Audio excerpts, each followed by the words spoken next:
Surah Al-Dhariyat Surah 51 ayat 1.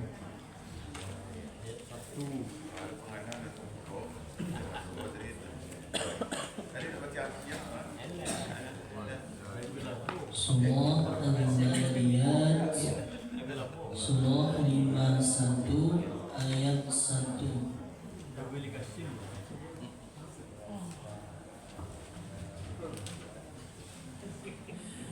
Taqabbalallahu minna wa minkum taqabbal ya karim.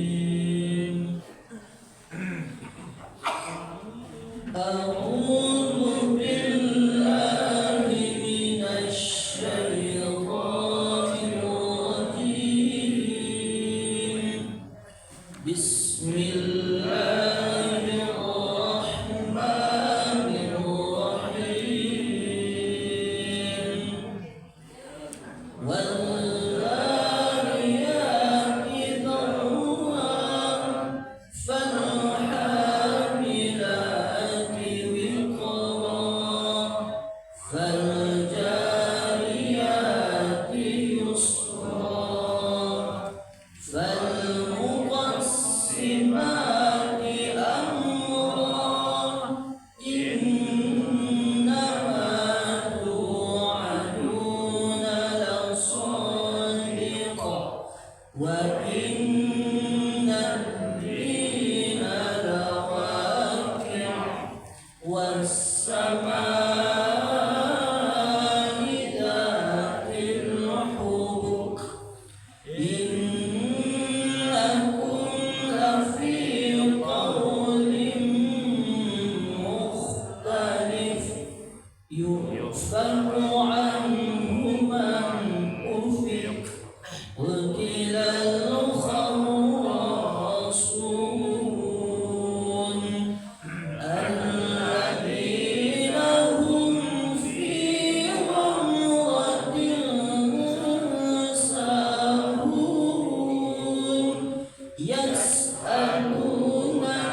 صدق الله العظيم وصدق رسوله النبي الكريم ونحن على ذلك من الشاهدين والشاكرين والحمد لله رب العالمين.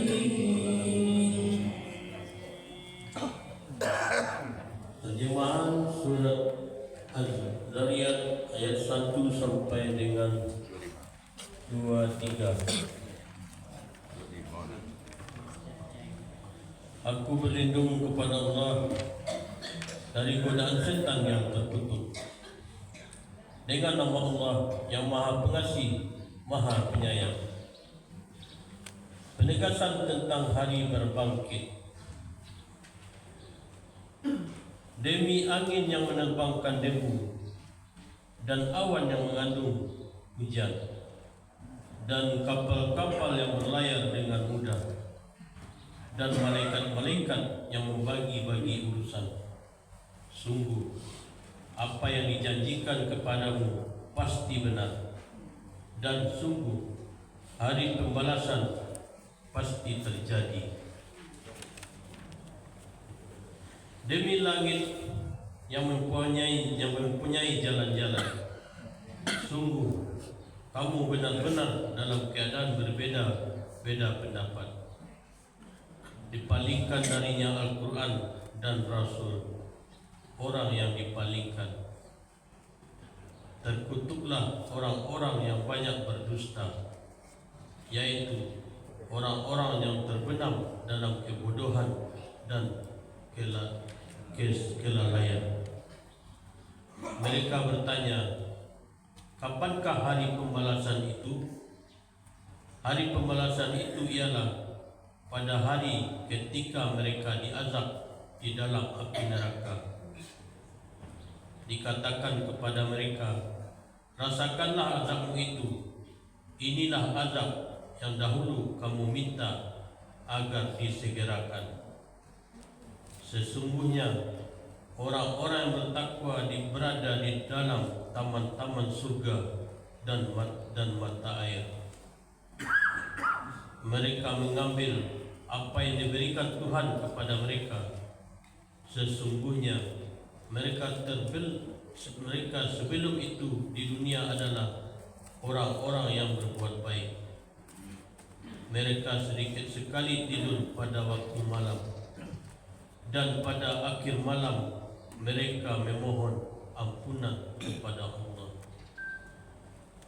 Dan pada harta benda mereka ada hak untuk orang miskin yang meminta dan orang miskin yang tidak meminta. Dan di bumi terdapat tanda-tanda kebesaran Allah bagi orang-orang yang yakin. Dan juga pada hari dirimu sendiri. Maka apakah kamu tidak memperhatikan? Dan di langit terdapat sebab-sebab rezekimu dan apa yang dijanjikan kepadamu. Maka demi Tuhan langit dan bumi, sungguh apa yang dijanjikan itu pasti terjadi seperti apa yang kamu ucapkan. Maha benar Allah dengan segala firman-Nya.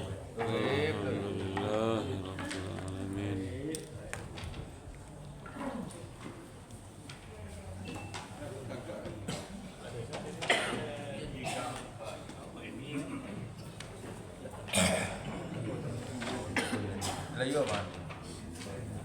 Tak, ono si cek. Cek apa lagi?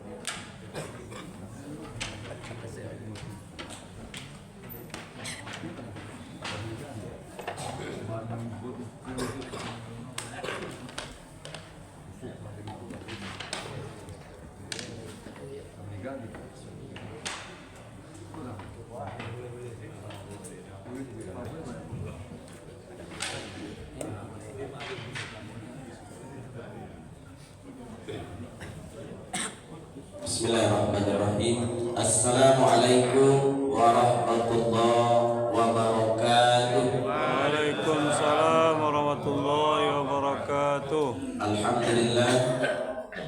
Alhamdulillah rabbil alamin, wassalatu wassalamu ala asrafil anbiya'i wal mursalin wa ala alihi washabihi wa rasulillahi ajma'in. Asyhadu an la ilaha illallah wa asyhadu anna Muhammadan abduhu wa rasulullah nabiyya ba'd. Pertama dan utama sekali, marilah kita mengucapkan puja beserta puji syukur kehadirat Allah, yang mana pada subuh kali ini kembali kita diberi oleh Allah nikmatnya, rahmatnya beserta karunia-Nya, sehingga pada subuh kali ini kembali kita bisa melangkahkan kaki kita dan mengayunkan tangan kita menuju masjid yang sama-sama kita cintai ini. Bapak-bapak, ibu-ibu yang dimuliakan Allah, Bapak dan Ibu pengurus Masjid Baitur Rahim, sholat Nurul Ikhlas, sholat Thayyibah beserta jemaah sholat subuh dimuliakan Allah sesuai jadwal pada subuh ini, yaitu Ustaz Haji Khaidir Jumin Al-Imami.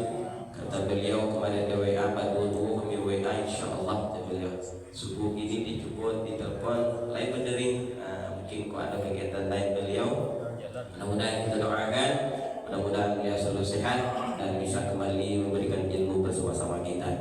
Jadi Bapak, daripada itu Bapak dan Ibu, alhamdulillah Ustaz kita dari banyak di sini. Kepada subuh kini kita minta kepada Ustaz kita untuk membahas masalah kesehatan. Alhamdulillah ilmu-ilmu tentang masalah agama, masalah ibadah sudah dibahas. Mudah-mudahan pada dalam ada kesehatan insyaallah akan disampaikan oleh Ustaz kita, Ustaz Dr. Rahmat Taufik. Ustaz RT.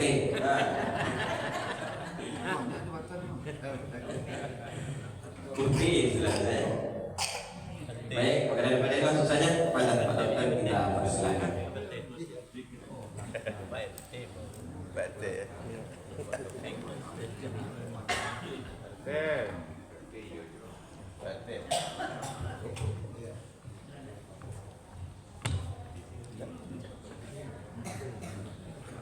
Bismillahirrahmanirrahim. Assalamualaikum warahmatullahi wabarakatuh. Waalaikumsalam warahmatullahi wabarakatuh. Alhamdulillahirabbil alamin, wassalatu wassalamu ala asrafil anbiya'i wal mursalin wa ala alihi rasulillah ajmain. Rabbi shrah li sadri wa yassir li amri wa hlul 'uqdatam min lisani yafqahu qawli. Pertama-tama sekali mari kita panjatkan puji beserta syukur kita kepada Allah Subhanahu wa taala yang telah melimpahkan rahmat dan karunia-Nya kepada kita bersama, sehingga dengan limpahan rahmat dan karunia itulah kita dapat melaksanakan kegiatan rutin kita setiap pagi subuh, yaitu melaksanakan salat subuh berjamaah. Kemudian kita adukan tadi sudah membaca ayat Al-Quran, kemudian kita isi kajian kita menjelang siang, dan nanti kita tutup dengan kegiatan Al-Maidah kita. Kemudian sebelum salam tidak lupa-lupanya kita kirimkan, yaitu buat junjungan kita, yakni Nabi besar Muhammad Sallallahu Alaihi Wasallam. Yang kami hormati pengurus Masjid Baitur Rahim, kemudian kami hormati pengurus Musala Thayyibah dan pengurus Musala Nurul Ikhlas. Seperti yang telah disampaikan oleh Al-Ustaz Rahman kita tadi, bahwasanya pada pagi ini yang akan menyampaikan kajian kita adalah Al-Ustaz Khaidir Jumin. Tapi sampai saat sekarang kita bersahabat saja. Mungkin ada suatu hal yang tidak memungkinkan beliau datang ke sini, sehingga seperti yang disampaikan oleh Ustaz tadi, kita isi juga menjelang siang tentang kegiatan-kegiatan yang berhubungan dengan kesehatan. Jadi Bapak Ibu yang kami hormati, kalau selama ini kalau kami tampilkan tentang masalah kesehatan, itu paling banyak yang kami tampilkan adalah yang berhubungan dengan bapak-bapak. Jadi rasanya tidak adil juga kita, jamaah kita ada dua ya, ada dua Bapak Ibu, ada bapak-bapaknya satu dan di belakang ada ibu-ibunya. Dan kalau dilihat dari segi jumlahnya, kalau kita hitung personilnya, ternyata jumlah ibu-ibu angkanya sedikit di atas dari jumlah dari bapak-bapak. Jadi alangkah adilnya kita kalau selama ini sering membahas kesehatan tentang masalah bapak-bapak, kalau sekali ini kita bahaslah tentang ibu-ibu. Kemudian kenapa kami pilih tema tersebut juga adalah alasannya karena di bulan Oktober ini dunia ya WHO, bukan saja Departemen Kesehatan tapi WHO itu menjadikan bulan peringatan tentang kanker payudara. Kenapa itu dijadikan oleh WHO ini sebagai bulan peringatan kanker payudara? Karena kalau dari segi jumlah kejadiannya, dari jumlah penderitanya, kalau seandainya digabungkan jumlah kanker yang mengenai bapak-bapak, misalnya kanker bapak-bapak seperti kanker prostat, kanker paru-paru, kanker usus, kemudian dengan kanker ibu-ibu seperti kanker payudara, kanker leher rahim, kalau di segi dari jumlahnya tersebut, ternyata jumlah penderita kanker payudara itu berada di nomor satu terbanyak. Nah itu salah satu alasannya. Kemudian yang kedua adalah alasannya karena adanya pergeseran umur penderitanya. Kalau zaman beberapa dekade terakhir, jumlah penderita itu yang terbanyak itu adalah usia sekitar 40-50-an, itu yang paling banyak jumlah penderitanya. Tapi beberapa dekade terakhir ini jumlah penderitanya itu bertendensi semakin muda. Kalau dulu usianya antara 40-50, kalau sekarang jumlah yang 30-an itu sudah semakin banyak, bahkan yang jumlah 20-an juga sudah ada yang menderita seperti itu. Jadi ini merupakan salah satu kekhawatiran kita, sebab kalau seandainya di usia 20-an, 30-an sudah menderita kanker payudara tadi, maka berapa banyak usia produktif mereka akan terbuang nantinya. Kemudian juga generasi kita kalau seandainya ini bertendensi semakin banyak ke depannya, maka akan terjadilah putusnya generasi kita nantinya. Karena ibu-ibu ini adalah tonggak penting untuk kelanjutan generasi kita akan kemudian harinya. Nah, kemudian karena itulah kenapa kami karena ditunjuk secara mendadak tentu ada persiapan yang akan kita sampaikan di depan. Karena mendadak itulah kami mengambil tema ini. Mungkin yang perlu sedikit kita ketahui tentang kanker payudara ini, yang utama tentu dari segi kita sebagai masyarakat awam atau sebagai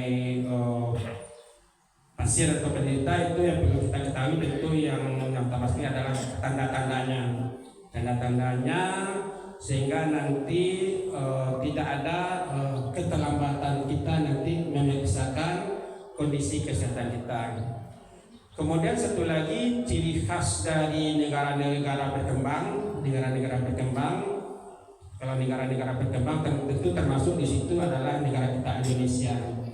Ciri khasnya yang membedakan dengan negara-negara maju adalah sebagian besar dari penderita kanker payudara itu dia datang berobat pertama kali itu ke fasilitas kesehatan adalah ketika dia sudah berada di stadium lanjut atau di stadium yang sudah menyebar kanker payudaranya. Jadi Bapak Ibu, kalau kita berbicara tentang kanker atau disebut dengan tumor ganas, ini dulu kita apakah dulu dari pengertiannya. Jadi supaya tidak salah, kalau yang tumor itu Bapak Ibu itu adalah suatu penyakit yang adanya suatu benjolan di tubuh kita, baik itu bisa mengenai seluruh organ kita. Kalau tumor itu terbagi dua, ada yang tumor jinak, ada yang disebut dengan tumor ganas. tumor ganas inilah yang disebut kanker. Jadi kalau seandainya ada orang menyebut nanti kanker jinak, katanya itu berarti itu adalah salah dari pengertiannya, salah pengertian. Jadi tumor itu ada jinak dan ganas, dan tumor ganas ini disebut dengan kanker. Jadi kalau ada kanker dia harus bilang itu berarti tumor jinak. Nah, kembali kepada kita pembahasan tadi, kalau kanker ini Bapak Ibu dia ada tingkatannya, atau pernah juga kita mendengar adanya dengan istilah stadium. Ada stadium awal, ada stadium akhir. Kalau kita di rumah sakit ada penomorannya, ada stadium 1, 2, 3, dan 4. Semakin tinggi stadiumnya disebutkan oleh dokternya, berarti itu sudah semakin lanjut penyakitnya. Kalau stadium 1 adalah stadium awal, biasanya si kanker itu baru mengenai di tingkat organ atau penyakit apa yang dikenainya. Kalau dia mengenai misalnya kanker payudara, berarti penyakitnya baru di sekitar payudara. Tapi kalau seandainya sudah meningkat lagi, dia bisa menyebar ke organ di sekitar payudara tadi atau yang terdekat dengan payudara. Misalnya kalau seandainya ada suatu benjolan di payudara, kadang diikuti dengan adanya benjolan di sekitar ketiak misalnya, atau bisa juga mengenai benjolan di sekitar leher. Berarti si kanker tadi sudah meningkat stadiumnya, dia sudah stadium yang menyebar ke organ di sekitar dari sumber penyakit pertamanya.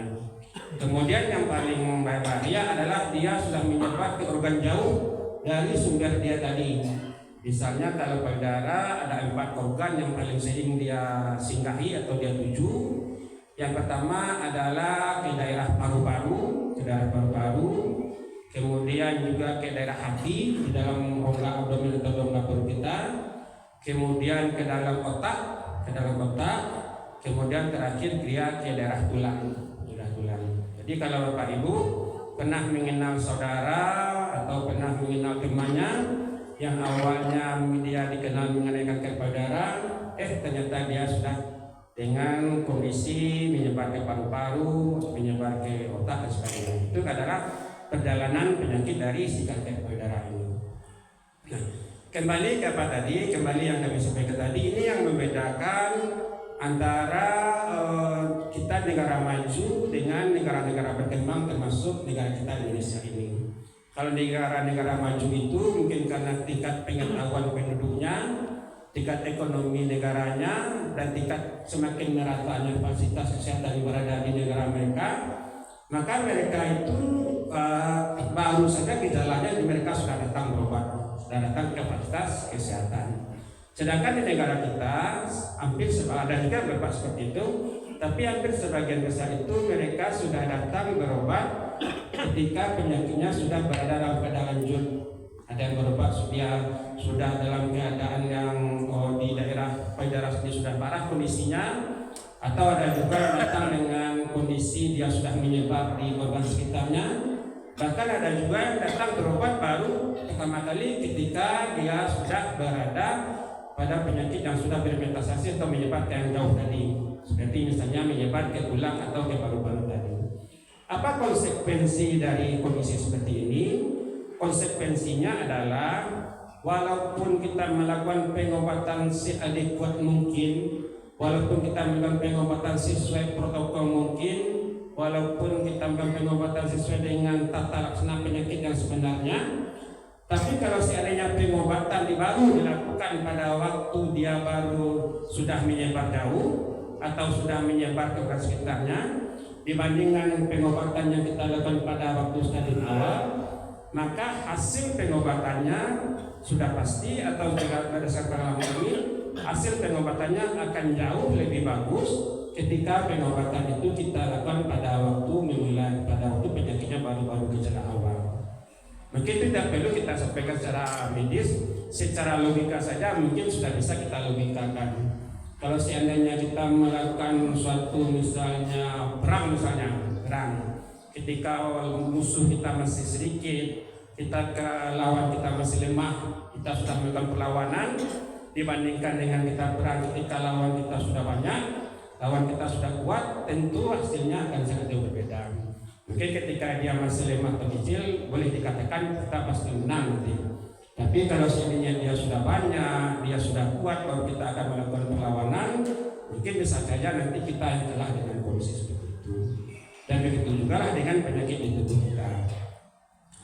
Nah, makanya mungkin yang kami sampaikan di sini adalah gejala-gejala, kembali kita ke tadi adalah gejala-gejalanya, sehingga nanti kita tidak ada keterlambatan melakukan pemeriksaan atau pengobatan ke fasilitas kesehatan. Jadi kalau yang namanya kanker itu Bapak Ibu, dia pasti bertahap jalannya. Tidak mungkin dia datang dengan kondisi benjolan yang sudah sangat besar. Tidak mungkin dia datang dengan kondisi payudara sudah terbuka. Nah, dia kalau itu sampaikan misalnya dia sudah terbuka dan dia mengaku baru seminggu 2 minggu, itu dia tidak jujur dengan kondisi penyakitnya. Yang namanya penyakit itu terutama kanker pasti dia dimulai dengan gejala-gejala awal terlebih dahulu. Apa gejala yang paling banyak dirasakan oleh seorang ibu-ibu dari gejala kanker itu? Yang paling banyak itu adanya suatu massa atau suatu benjolan berada di payudaranya. Dan biasanya yang kadang menyebabkan orang datang terlambat adalah yang pertama, karena dia masanya kecil sehingga belum menimbulkan gejala apa-apa. Nah, dia belum menimbulkan rasa sakit, belum menimbulkan rasa nyeri, sehingga kadang ibu-ibu kita yang kurang awas terhadap kondisi tubuhnya, mereka kadang membiarkan. Ini adalah salah satu faktor kenapa terjadi keterlambatan. Nah, jadi ibu-ibu kalau sudah dapat pencerahan pagi ini, mungkin bisa dirasakan ke dirinya sendiri atau disampaikan ke keluarganya nanti. Salah satu gejalanya pertama itu adalah adanya suatu benjolan yang berada di payudara, yang pasti benjolan itu awalnya kecil dan belum menimbulkan gejala. Nah, jadi kalau seandainya sudah ada tanda seperti itu, segeralah datang berobat ke fasilitas kesehatan. Nah, nanti fasilitas kesehatan akan memeriksa apakah ini gejalanya berhubungan dengan proses infeksi misalnya, atau ada hubungannya dengan si tumor tadi. Nah, nanti akan diperiksa apakah mengarah ke arah situ. Nah, kemudian pertanyaan berikut, apakah tandanya cuma satu benjolan saja? Tidak Bapak Ibu. Kalau yang benjolan tadi adalah tanda yang paling banyak. Apa tanda-tanda berikutnya? Tanda-tanda berikutnya adalah timbulnya cekungan pada kulit payudara yang sebelumnya kulitnya datar kondisinya. Jadi kalau sebelumnya datar kulit seperti itu, kemudian timbulnya cekungan di situ, itu adalah hal yang kita curigai juga ke arah sana. Tapi dengan nanti ibu pastikan tidak, nanti kita periksa juga apakah memang ada ke arah situ. Kemudian apalagi gejalanya, brother? Gejalanya adalah adanya gambaran seperti kulit jeruk pada kulit payudara yang sebelumnya kulit payudaranya dalam keadaan mulus atau tidak ada apa-apa. Jadi kalau ibu-ibu membayangkan kulit jeruk, pori-pori itu kan lebar, nampak lubang-lubang kecil di situ, pori-porinya lebar. Nah, nanti kalau seandainya ada gambaran di situ di payudaranya, nah itu juga mengarah ke arah yang kami sebutkan tadi. Nah, apalagi tandanya brother? Tandanya adalah, adanya tarikan pada puting payudara yang sebelumnya tidak ada tarikan di situ, dan lebih kita studi kalau seandainya terjadi di salah satu sisi payudara. Jadi mohon maaf sekali lagi, biasanya kan puting payudara itu kan menonjol keluar. Nanti secara apa dia terbenam ke dalam karena ada proses sesuatu, itu kita juga ke arah sana. Apalagi juga gejalanya adalah mohon maaf sekali lagi, keluarnya cairan dari puting payudara, di luar dia fase menyusui. Nah, dia sudah berhenti menyusui, tiba keluar cairan di puting payudara. Dan kita lebih curigai lagi kalau seandainya keluarnya itu dalam bentuk nanah atau darah keluar dari puting payudaranya. Nah, itu juga perlu segera ibu periksakan kondisi payudaranya ke fasilitas kesehatan. Kemudian apalagi Bapak Ibu dokter, berikutnya adalah timbulnya tukak yang tidak sembuh-sembuh di payudara tadi. Jadi misalnya seperti ada luka yang telah diobati dengan berbagai pengobatan minum atau diolesin salah misalnya tidak sembuh-sembuh di payudara tadi, ya itu perlu juga kita cegah dia mengarah ke sana. Nah, kemudian apalagi selain adanya timbulnya benjolan di payudara, kemudian juga diikuti adanya timbulnya benjolan di ketiak atau leher, itu kita cegah juga kondisi seperti itu.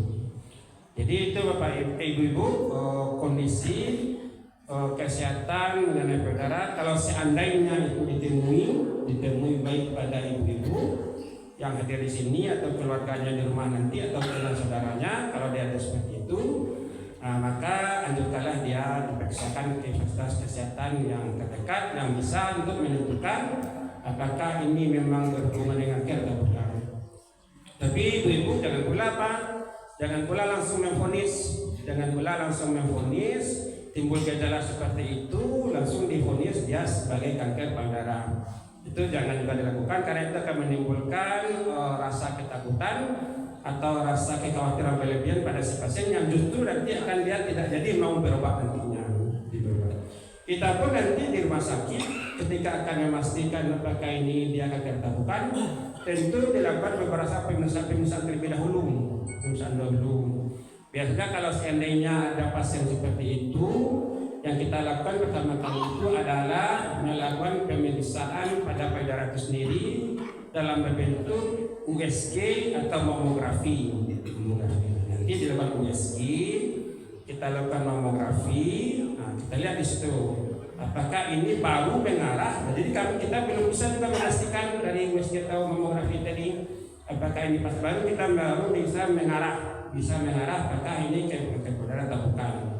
Kemudian kalau memang ada suatu benjolan atau massa, maka baru kita lakukan biopsi, namanya biopsi jarum halus, seperti kita disuntik saja, tapi disuntiknya bukan di daerah, biasa kita suntikkan daerah tangan atau kaki. Ini disuntik di daerah payudara, pas di daerah benjolan tadi. Nah, jadi diambillah sedikit di situ pakai jarum, baru dianalisa di laboratorium patologi anatomi namanya, nah, baru nanti apakah sel-selnya itu mengarah ke suatu keganasan atau bukan. Dan kalau seandainya dia dari hasil pemeriksaan kita nanti sudah terdiagnosis atau sudah dinyatakan sebagai kanker, nah, baru nanti pengobatan menurut alur bagaimana pengobatan kanker. Bisa juga nanti gejala-gejalanya seperti disampaikan tadi, setelah di USG, setelah di biopsi pakai jarum tadi ternyata bukan, nah, jadi bisa juga nanti pengobatan sesuai yang bukan tadi. Mungkin karena proses infeksi misalnya, kalau proses infeksi tentu kita beri obat-obat yang bagaimana menyingkirkan infeksi dari payudara tadi. Atau bisa juga ternyata dia tumor jinak, nah, maka proses pengobatannya tentu sesuai dengan alur tumor jinak tadi. Mungkin itu yang Bapak Ibu yang dapat kita sampaikan sedikit pada pagi ini. Semoga waktu kita tidak terbuang atau terisi menjelang persiapan Al-Maidah kita. Dan satu lagi, semoga apa yang kami sampaikan ini menjadi bekal ilmu bagi ibu, terutama bagi ibu-ibu kita. Dan bagi bapak-bapak juga penting juga, karena nanti kan ada juga anaknya, perempuannya atau saudaranya, sehingga nanti keterlambatan berobat yang kami sampaikan tadi setidak-tidaknya tidak terjadi di warga lingkungan kita, warga lingkungan Baitul Rahim, RT 1, RT 2 dan RT 3 RT. Mungkin dia dapat kami sampaikan karena sudah waktu 6 juga, jam 6 juga. Kami tutup dengan mengucapkan wabillahi taufiq wal hidayah. Assalamualaikum warahmatullahi wabarakatuh. Waalaikumsalam. Ada pertanyaan? Ada tutup semata tadi malah. Ada. Salah Pak Pacai lah nak lo. Sebelum saya bertanya ini, saya mohon maaf pada bapak-bapak, ibu-ibu. Mungkin pertanyaan saya ini agak aneh gitu. Jadi cuman ini perlu saya pertanyakan karena banyak orang bilang, sebelumnya minta maaf lagi Pak ya, banyak orang bilang dengan sharingnya bapak-bapak ini menyusu pada ibu-ibunya itu dapat mengurangi risiko kanker. Apakah itu benar Pak Dokter? Banyak di masyarakat yang bilang itu. Terima kasih.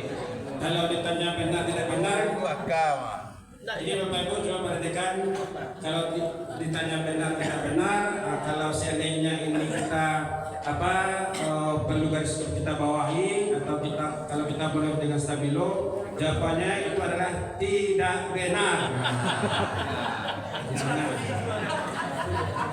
Tidak benar. Jadi Bapak Ibu itu kalau seandainya itu kita tulis ditulis di kertas itu harus dengan huruf besar, dikasih stabilo bahwa itu tidak benar. Kenapa itu tidak benar?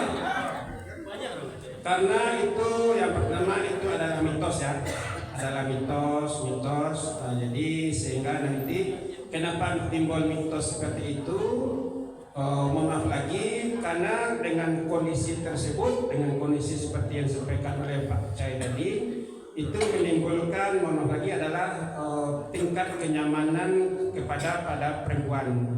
Sehingga dengan adanya tingkat kenyamanan tadi di satu sisi, maka hormon-hormon stres yang berada di ibu akan menurun. Yang naik adalah hormon-hormon yang menimbulkan ketenangan atau kebahagiaan. Nah, jadi karena itu mungkin karena adanya disitulah alur perjalanannya, sehingga tingkat timbul mitos bahwasanya dengan kondisi yang tadi itu akan menurunkan kondisi kanker payudara. Bahkan kalau kami sampaikan saja secara terbuka, justru tindakan tadi itu salah satunya sedikit memicu ke arah timbulnya kanker payudara. Yang pertama penyebabnya, maksud lagi apakah intraoral atau intramulut dari laki-laki itu terjamin kebersihannya? Itu yang pertama, terjamin kebersihan. Apakah tidak ada kuman-kuman di situ? Apakah tidak ada sel-sel yang kanker yang berada di intraoral dari yang pihak laki-laki tadi? Kemudian di setiap perempuan tadi, kadang kadang kalau seandainya kebablasan sehingga ada luka-luka kecil daerah puting si perempuan tadi. Dengan adanya luka-luka kecil, maka sel-selnya akan terbuka dan itu adalah akan mempermudah sehingga tidak akan terjadi infeksi, atau bisa juga nanti akan mempermudah terjadinya perubahan dari sel-sel yang luka tadi menjadi ke arah sel-sel kanker tadi. Jadi kalau seandainya itu dihubungkan dengan kanker itu tidak benar. Mungkin yang kami sampaikan tadi adalah karena adanya timbulnya rasa kenyamanan kepada si pihak perempuan, sehingga hormon-hormon yang berhubungan dengan ketenangan, hormon-hormon yang berhubungan dengan kenyamanan itu meningkat di tubuhnya, yang dengan sendirinya hormon-hormon yang berhubungan stres, berhubungan dengan kegelisahan itu menjadi turun. Itulah efek yang ditimbulkan pada perempuan, sehingga dengan adanya kondisi seperti itu timbullah mitos bahwasanya kondisi yang disampaikan oleh Pak Cai tadi adalah salah satu hal yang menyebabkan berkurangnya terjadinya kanker payudara. Mungkin dari situ timbulnya mitosnya. Jadi kalau untuk betul-betul Bapak itu untuk mencegah sel kanker, kami tegaskan lagi itu tidak benar. Jangan nanti kalau kami benarkan itu yang kita kerjakan itu pencegahan kanker, jadi salah gunakan. Ya. Dan silakan Bu Beni yang mau sampaikan.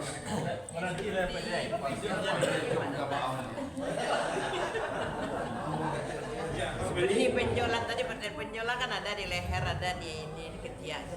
Penjolan tuh lari-lari atau menetap atau kadang-kadang kan ada di belakang telinga, kadang penjolan habis beberapa hari itu hilang gitu Pak Dokter. Jadi benjolannya bagaimana Pak Dokter? Ya. Kalau yang benjolan di leher dengan ketiak itu yang kita curigai adalah berhubungan dengan payudara, syarat pertamanya adalah harus ada benjolan di payudara terlebih dahulu. Harus ada benjolan di payudara terlebih dahulu. Dengan perjalanan waktu baru nanti timbul benjolan di ketiak dan leher. Kalau seandainya payudara kita aman-aman saja, tidak ada benjolan dan timbul benjolan di dalam ketiak, itu benjolannya bukan disebabkan oleh penyebaran dari kanker payudara. Nah, jadi kalau seandainya ada benjolan di payudara, kemudian karena dia tidak diobati, dia dibiarkan saja, sel kanker tadi menyebar, dia masuk ke pembuluh darah, kemudian dia masuk ke pembuluh kelenjar getah bening. Kalau seandainya aliran darah tadi dia menuju ke ketiak, nah dia akan menuju ke ketiak, baru timbul juga benjolan nanti di ketiak. Kalau aliran darahnya menuju ke leher, nanti beberapa waktu kemudian dia akan timbul lagi di leher. Nah itu kalau seandainya benjolan di ketiak itu kita curigai adalah karena berasal dari kanker payudara. Tapi kalau seandainya ada benjolan di leher atau ketiak tanpa adanya benjolan di ketiak, itu bisa disebabkan oleh karena faktor lain. Bisa karena faktor infeksi atau bisa juga karena faktor tumor tersendiri yang berada di ketiak atau leher tadi. Itu banyak.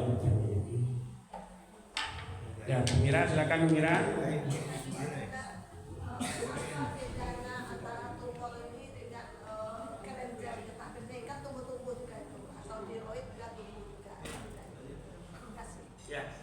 Kalau tumor tadi telah kami sampaikan tadi, itu adalah kondisi yang bisa mengenai dari ujung kepala kita sampai daerah kaki kita. Dia tumor itu bisa tumbuh di sana. Nah, tumor ini ada dua, ada tumor jinak dan tumor ganas. Dan tumor ganas inilah yang disebut dengan kanker. Apa itu kelenjar getah bening? Kelenjar getah bening itu beda lagi. Kelenjar getah bening ini adalah kalau kita misalkan dia adalah tentara di tubuh kita, dia akan mempengaruhi faktor imun di tubuh kita. Kelenjar getah bening ini berada biasanya di daerah leher. Dia berada di seluruh tubuh kita juga. Kelenjar getah bening ini, tapi dia paling banyak di daerah leher, kemudian di daerah ketiak, sama di daerah lipat paha kita. Buktinya dia sebagai tentara bagi tubuh kita adalah ketika terjadinya infeksi di tubuh kita di sekitaran daerah kita, misalnya kita demam terutama pada anak-anak misalnya, anak-anak kita ada demam, batuk, maka kadang timbul ada suatu benjolan kecil di daerah lehernya. Itu artinya adalah tentara di tubuh si anak tadi lagi bekerja untuk menyerang infeksi yang terjadi di tubuhnya.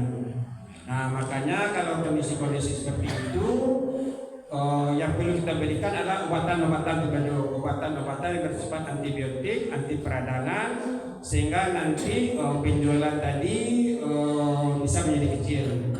Tapi tumor pun bisa tumbuh tersendiri di kelenjar getah bening yang disebut dengan limfoma namanya. Beda lagi itu dengan limfoma. Nah itu adalah tumor ganas yang tumbuh di daerah kelenjar getah bening tadi. Jadi itulah gambaran singkat perbedaan antara tumor dengan kelenjar getah bening itu sendiri. Inilah Bapak Ibu, karena ini tikar sudah dikembang. Nah ini kalau sebagai orang Minang kita harus ngerti ini. Walaupun nanti kita berbicara, tapi kalau tikar sudah ditimbang berarti artinya kajian sudah harus diselesaikan dan kita masuk ke acara kita berikutnya. Mungkin itu yang dapat kami sampaikan. Sekali lagi kami mohon maaf kalau ada yang tidak pada tempatnya yang disampaikan. Kami tutup dengan mengucapkan wabillahi taufiq wal hidayah. Assalamualaikum warahmatullahi wabarakatuh. Waalaikumsalam warahmatullahi wabarakatuh. Lapik lah di kamar lah tu sini. Mantap. Penuh. Bapak dan Ibu, dimuliakan Allah, terima kasih diucapkan kepada Pak Dokter sudah memberikan ilmu kesehatan dan kita bersama. Mudah-mudahan ilmu yang beliau sampaikan tadi bisa kita pahami dan mudah-mudahan bisa kita praktekkan dalam kehidupan kita sehari-hari. Amin ya rabbal alamin. Bapak dan Ibu, infak subuh kita pada subuh kali ini berjumlah Rp270.000. Kemudian Bapak dan Ibu menyampaikan bahwasanya nanti maghrib kita di Masjid Baitur Rahim dan malam maghrib besok insyaallah akan terus melaksanakan kegiatan tahsin yang minggu kemarin libur karena gurunya sakit. Mudah-mudahan nanti malam dan malam besok kita lanjutkan. Kemudian juga maghrib nanti pada maghrib nanti malam itu juga ada kajian di Musola Al-Thaibah, itu yang mengisi Ustadz Baby Alpian Caniago. Silakan bagi Bapak dan Ibu yang ada waktu silakan datang ke musola dan juga yang ingin ikut mengikuti bertahsin silakan datang ke Masjid Baitur Rahim. Mungkin hanya itu yang bisa kita sampaikan. Lebih dan kurang kita mohon maaf, dan juga kami ingatkan kepada Bapak dan Ibu di grup Masjid Kota Padang ada pengumuman dari Pemko. Ternyata setelah beberapa hari terakhir ini itu cucu-cucu kita, anak-anak kita agak berkurang ke masjid. Dari 83.000 itu paling banyak ini dalam seminggu ke sepekan itu sekitar 40.000 anak-anak kita yang melaksanakan salat subuh di masjid. Mohon kita yang ada cucu, ada anak, mari kita ingatkan anak-anak kita, cucu-cucu kita, karena memang program itu untuk perkembangan anak kita untuk masa akan datang di Kota Padang ini. Jadi mari kita bekerja sama dengan pemerintah kita untuk menjadikan anak-anak kita menjadi anak yang terbaik, menjadi anak yang soleh dan soleha. Amin. Assalamualaikum warahmatullahi wabarakatuh. Waalaikumsalam warahmatullahi wabarakatuh.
Alhamdulillahirrabbilalamin. Assalamualaikum warahmatullahi wabarakatuh. Insyaallah kita semua selamat dunia akhirat, amin ya rabbal alamin. Assalamualaikum warahmatullahi wabarakatuh.